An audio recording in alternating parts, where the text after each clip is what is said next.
Abusia ora JDM ne eye bɔhyɛ baako a ɔhyɛ Ghanafo no eye resetting na ɛsɛ bibi biara enkoye biara ɔno ne mmiri so de ɔba be set ne nyinaa foforo ɛno nti no ɛnɛ resetting foforo a JDM pɛ so ɔyɛ ne sɛ eye 6 March eye Independence Day 6 March a na mostly no na yɛkɔ eye Accra no a eye Owura Akufo-Addo mmiri so ɔmo sesa no de ne kɔ eye different regions ɛne afi biara almost from one region to another region. Ekoye 6 March celebration. National one no. Ewo hono. Owura JDM se nemri so de. Se no mani nyina no eboka ebo man ne kapa. Eno nti mprempren no JDM si sa 6 March rotation. Na you rotate tin ko different regions. Even last year di kro mo yekoforudua JDM se sa no mani nyina eboka. Eno nti na abri so de sa rotation of 6 March National Independence Day no. Welcome. Nti sɛ yɛ Accra na ɛbɛyɛ Accra nko a ɛna abusua ɔmo bɛyɛ yɛnti asɛm a ɛyɛ ɔmo de tu gua wɔ saa adwumadi no na sena nso kyerɛ wadwe.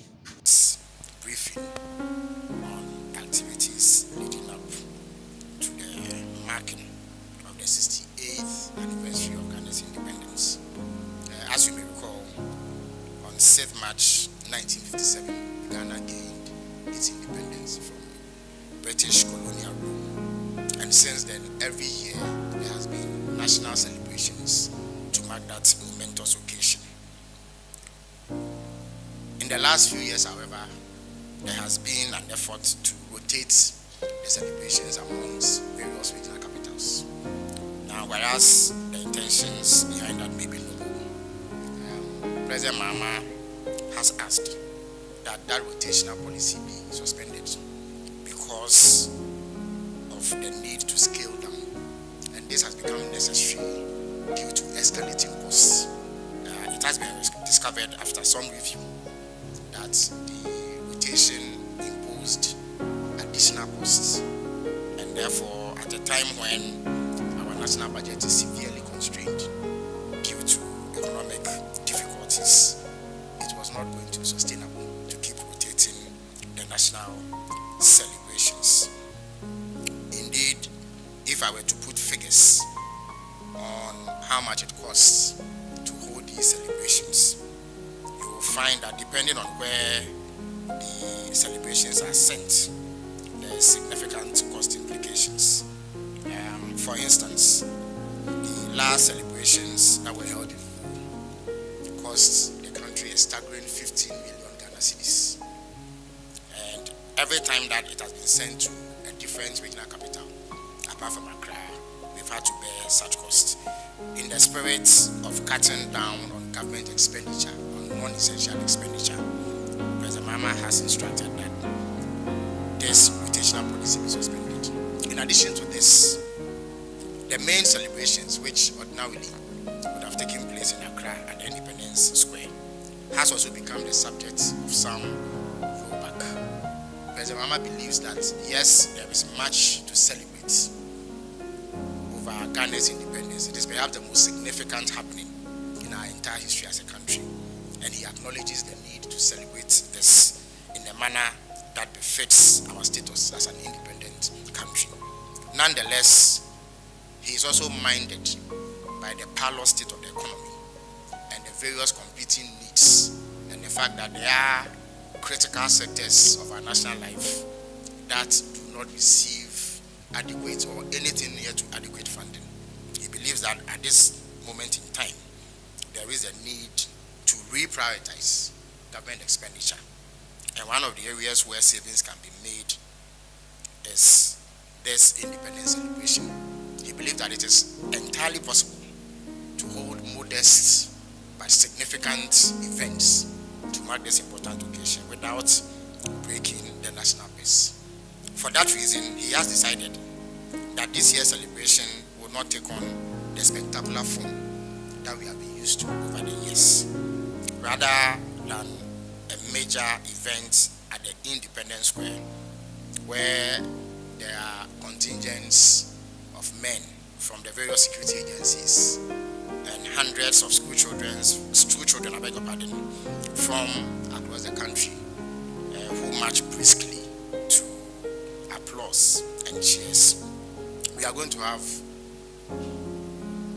a significant ceremony at the presidency, and this will ensure that we minimize the often huge financial implications that come with this celebration.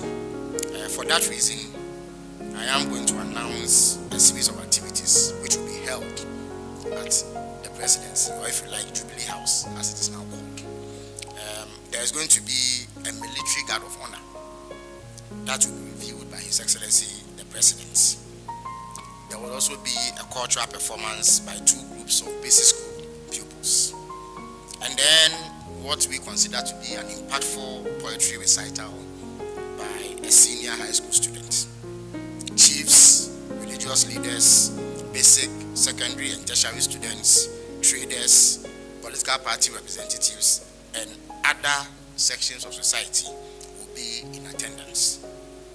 This event will be complemented or will be heralded by the President's ceremonial address, which then allows him to speak to the nation in a way that draws attention to the significance of the day. Now, this has become necessary once again because of the need to scale back on the escalating costs.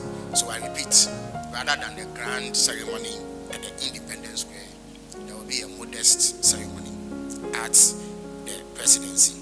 Now, in the coming days, the government's communication office, which hitherto was known as the Information Service Department, will develop a marketing and public relations plan involving the production of digital and audiovisual and print materials to promote the impending anniversary celebrations. In addition to this, there are some significant events that will be held within the context of holding an overall modest ceremony. So the famous 28 February Christianborg Crossroads shooting incident will be commemorated once again. And then the perennial or traditional presidential awards for school children will also take place. Now, it is the belief of government that these activities will be sufficient to uphold the significance of the day and yet enable government to cut expenditure in areas that are non-essential.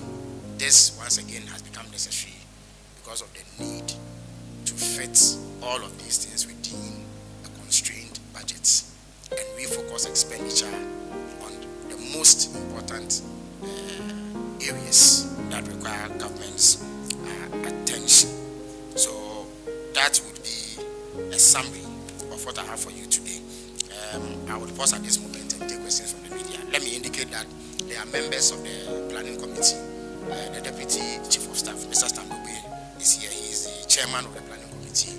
We also have personnel from the government communication office and others who are actively involved in planning these events, and they will help me answer any questions at a scaled down level so that we do not witness escalation in cost. And as a member of parliament myself, I look forward to the celebrations in the Abrasi Mukamenkese constituency, where I probably will have the distinct honor of reviewing the parade. You mentioned a staggering 15 million cedis on the average that is spent when the celebration is outside of the capital, Accra. You should equally be minded to tell us how much the government intends to spend on the modest celebration that should be taking place here in Accra. Yes, that is in the works. Eventually, it will be disclosed, but I can assure you that it will be a fraction of what was spent on last year's celebrations. All right, so every year we know that we receive dignitaries from all over the country.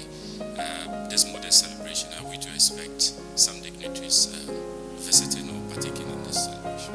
Details of that will be disclosed, but irrespective of the nature of the dignitaries that we receive to witness this occasion, it will be a modest celebration. It is very possible to have dignitaries presiding over modest celebrations, and that will be done if and when it becomes necessary. So as you seek to reset the economy, will it not be proper you cancel it outright? No, we cannot ever forget that we were once a colony of the British Empire and weaning ourselves of that encumbrance is worth celebrating every single year. So there's no question about the importance and relevance of this anniversary, except that it can be done in a manner that does not impose any significant burden on the public purse. Let me indicate, because you have broached the subject of reset in the country, that even the theme of this year's celebration reflects that. So the theme for this year is reflect, review, and reset, which then fits into the tone, the general tone in the country at the moment, the way that the elections have gone, and the consensus that there is amongst all shades of opinion that our country needs a reset is actively reflected in the theme that has been chosen. It also reflects the modesty, the sobriety within which these celebrations are being carried out. Okay, so with the celebration in whole, for example, on the 50 million cedis that was spent, Yes. can you tell us how the 50 million cedis was spent and which aspect of the preparation took a chunk of the money? Well, the amount is 15 million Ghana cedis, not 50 million Ghana for the record. 15 million, 15 Yes. million Ghana cedis. I have a breakdown. I can share the document with you afterwards. But it is only because of the way that the celebrations are being held. Even the ones held in Accra are also quite expensive because of the need to bring in large numbers of people and all the other logistical arrangements that go into holding such a celebration. The president simply believes that it is no longer sustainable. It is not even right to spend that kind of money on a day celebration when there are very, very pressing matters that require some financing. Good morning. My name is Julius, Ghanaian Times. In the recent past, the previous administration was rotating the celebration across the regions for others to have a feel of what it is. Not to jump the gun, are we going to, in the future, see this celebration move from the office of the president or the presidency to other parts of the country? Thank you. As I indicated at the very beginning, the decision to rotate it, I would imagine, was motivated by noble considerations. Independence is not only the preserve of those who live in Accra and its immediate environs. The entire nation is interested in marking this event and taking it around in and of itself is noble, except that it comes at a cost that is not sustainable, a cost that can no longer be borne by government, and therefore there's a need for this change. As and when the president makes a decision on the way forward in terms of a permanent venue and a permanent style of celebration, I'll be more than happy to share that information with you. But for now, he has said that these celebrations be marked on a small scale at the Jubilee House.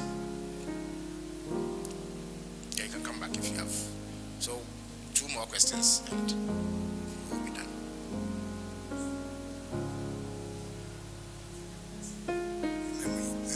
Mr. John Magafuli, he would rather channel what would have been saved into a tangible project.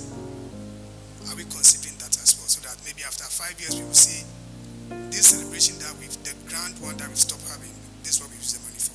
Thank you. President Mahama has indicated what his priorities are in terms of public expenditure. He has spoken about job creation. He has spoken about the 24-hour economy. He has spoken about the big push, which involves significant infrastructure rollouts and many other areas. He has spoken about education reform, for instance. So, whereas money will not be put into a specific monument to mark the reduction in costs, it can be certain that every single peso that comes into national affairs will be utilized in a way that is beneficial to the people of Ghana. All right, good morning. Honorable, most often than not, we see government representatives at the municipal and the metropolitan district level during this celebration. Now that government has not appointed these appointees, what is going to happen? Who is going to represent government at the celebration? Because you've already said that obviously we're going to have the celebration at that level as well? Thank you. Yeah, if by the time that the celebrations come around, there are no municipal, metropolitan, and district chief executives, I believe you are aware that at the moment it is the district coordinating directors, metropolitan coordinating directors, and municipal coordinating directors who are running these assemblies. And as the highest ranking officials in these at this local level of our governance, they will be on hand to review. In places where there are other senior government officials like ministers and what have you, they will do the review. I suspect that in AAK I will do the review as the member of parliament for the constituency. So there should be no difficulty with having adequate representation at the highest levels of government, even in the districts, the municipalities, and the metropolitan assemblies. Health concerns have emerged regarding school children, and also part of the security services who take part in this event. What consideration has government given, taking into account the number of soldiers or school children who really, as a result of the pressure that comes on them, collapse and the sort? What consideration is being given to that as well? Yes, it's an important question. The point is that the only thing that is constant in human life is change. Over the years, we've carried out these celebrations in a particular way. My understanding is that for every single independence parade that is held at the Black Star Square, there are 60 different contingents of security personnel. Each contingent has 60 men and women. So you can do the math and see how many. That would be around 3,600 if I'm not mistaken. And then there are large contingents of school children. On many occasions, we have witnessed some of them pass out due to exhaustion because they are exposed to the vagaries of the weather. And it has left much to be desired. All of these have been factored into the decision making. It's important that we scale down. The numbers that will show up at the Jubilee House for the military parade that I referenced will be significantly smaller.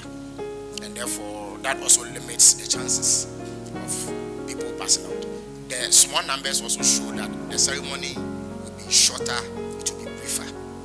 Unlike in the past when it went on for hours and hours and hours and led to the sort of medical emergencies that we record. So that would be the answer to your question. Those concerns.